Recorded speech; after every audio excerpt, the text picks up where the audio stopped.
Hi, grüß euch, servus und habe die Ehre. Im letzten Kommentar war ein Kommentar mit dabei, warum dass ich so traurig klinge. Das liegt einfach daran, dass ich noch traurig bin. Aber es wird sich ändern und ich nehme euch jetzt mal auf ein 2- bis 3-teiliges Videoprojekt mit. Vor 10 Jahren habe ich das schon mal angefangen, den ersten Teil auch gemacht. Ich blende euch das dann hier irgendwo ein. Und jetzt habe ich endlich beschlossen, ich fange das einfach mal von vorne an. Und zwar geht es um einen bayerischen Propheten, einen Hellseher, und zwar um den Mühlhirsel. Also mal ganz was anderes, ein bisschen was zum Anhören mit ein paar Fotos und so weiter. Und ich hoffe, euch macht es Spaß.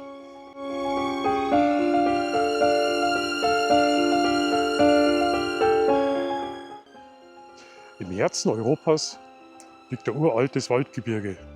Rau, ursprünglich, lange Zeit fast unzugänglich, und zwar der Bayerische Wald. Hier wuchsen die Bäume dichter, die Winter waren kälter und die Menschen misstrauischer als anderswo. Hier konnte ein Außenseiter zum Mythos werden. Und in den dunklen Wäldern in der Mitte des 18. Jahrhunderts wurde ein Mann geboren, der die Welt angeblich sah, wie sie einmal sein wird oder würde. Und zwar Matthias Lang. Besser bekannt war er als der Mühlhirsel. Prophet, Rebell, Ausgestoßener. Seine Geschichte ist keine Legende. Sie ist historisch und zugleich tief verwurzelt in Sagen und Erinnerungen. Kapitel 1: Herkunft und Kindheit in Apoik. Matthias Lang wurde am 16. September 1753 geboren. In Apoik ist ein kleiner Ort in Hunderdorf im Landkreis Straubing-Bogen. Seine Familie betrieb die dortige Mühle, die dem Kloster Oberalteich gehörte, als Benediktinerkloster mit großem Einfluss in der Region.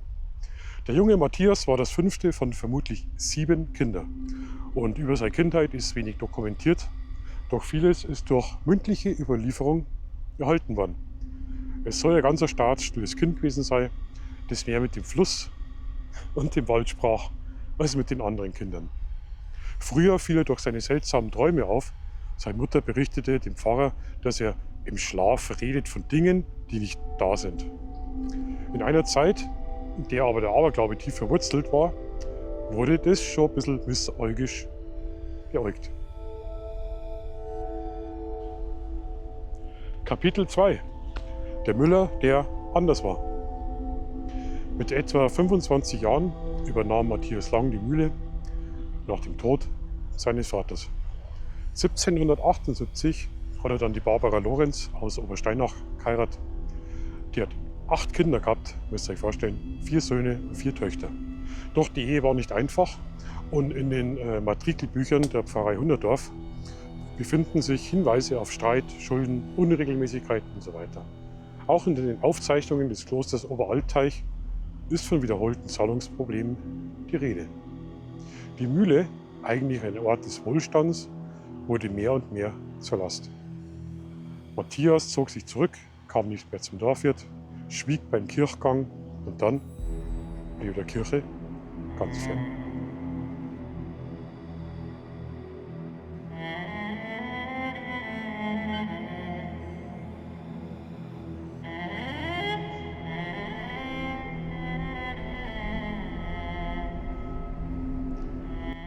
Kapitel 3: Der Vorfall in der Kirche, Beginn eines Außenseitertums.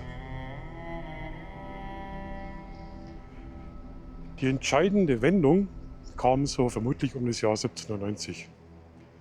Während einer Messe, so berichteten gleich mehrere Überlieferungen, stand der Matthias, der Mühlhirsel, mitten im Kirchenschiff auf. Der Pfarrer sprach gerade so über das Fegefeuer, was meistens dann. Da hat der Mühlhirsel laut geschrien: Ihr predigt Angst, wo Liebe sein sollte. Ihr betet Holz an, aber vergesst den lebendigen Gott. Das, was ihr für heilig haltet, wird euch verzehren. Natürlich war entsetzte Empörung riesengroß mitten unter der Predigt. Er ist hinausgeschmissen worden und er ist dann auch nie mehr zurück in die Kirche gekommen. Von diesem Tag an mied ihn das komplette Dorf. Man nannte ihn den Spinner von der Mühle oder heimlich so unter der Hand den Gotteslästerer. Doch andere hörten genauer hin. Und um das geht's.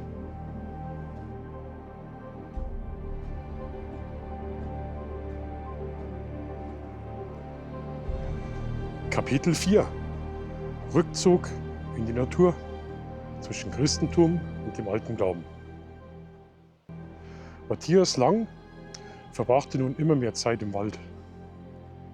Der bayerische Wald war damals nicht nur Lebensraum, er war Ort des Glaubens. Tief verwurzelt waren hier noch uralte Vorstellungen am Werk von Waldgeistern, Wasserwesen und so weiter, heidnische Bräuche, Opfergaben an den Quellen, das Sprechen mit der Natur. Matthias, der Mühlhirschl, wurde Teil von diesem alten Weltbild.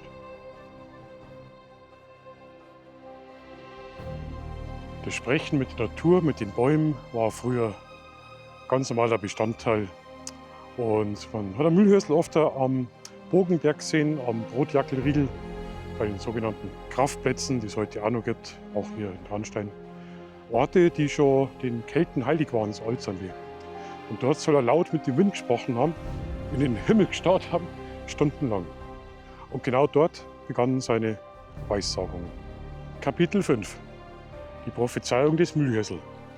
Wahrheit oder Legende?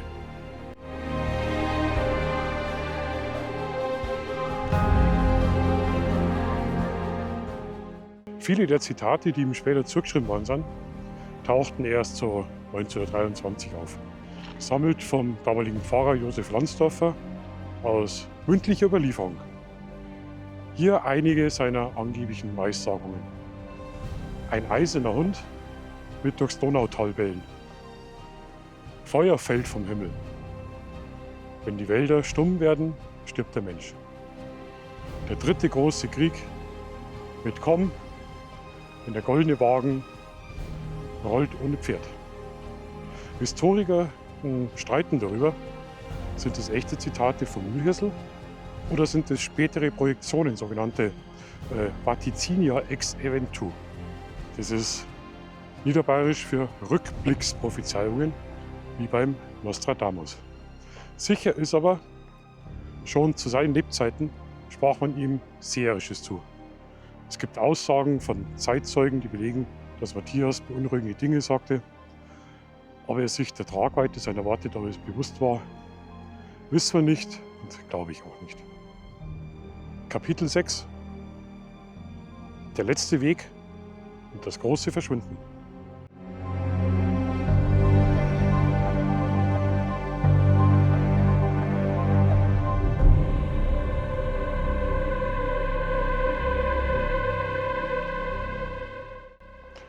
(1801) Matthias Lang hat seine Mühle verkauft. Der Grund war wahrscheinlich Überschuldung, soziale Ächtung aus dem Dorf. Wir erinnern uns an die Kirche. Rückzug. Danach hat sie seine Spur komplett verloren.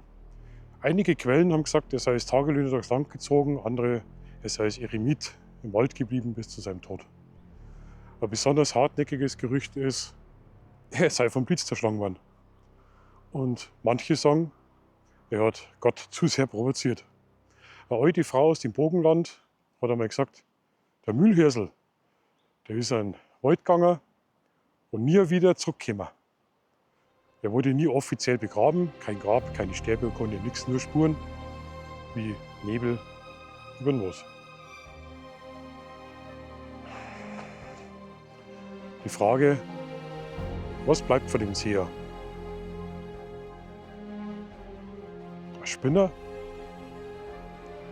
Oder war es einfach nur so ein Frühwarnsystem?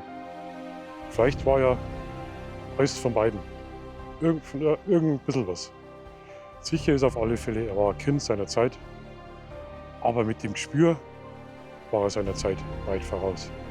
Und in einer Region, in der die Wälder älter sind als jedes Buch, wo die Unsichtbare oft stärker war als die sichtbare Welt, wurde ein Mann zur Stimme des Waldes und zur Stimme der Warnung.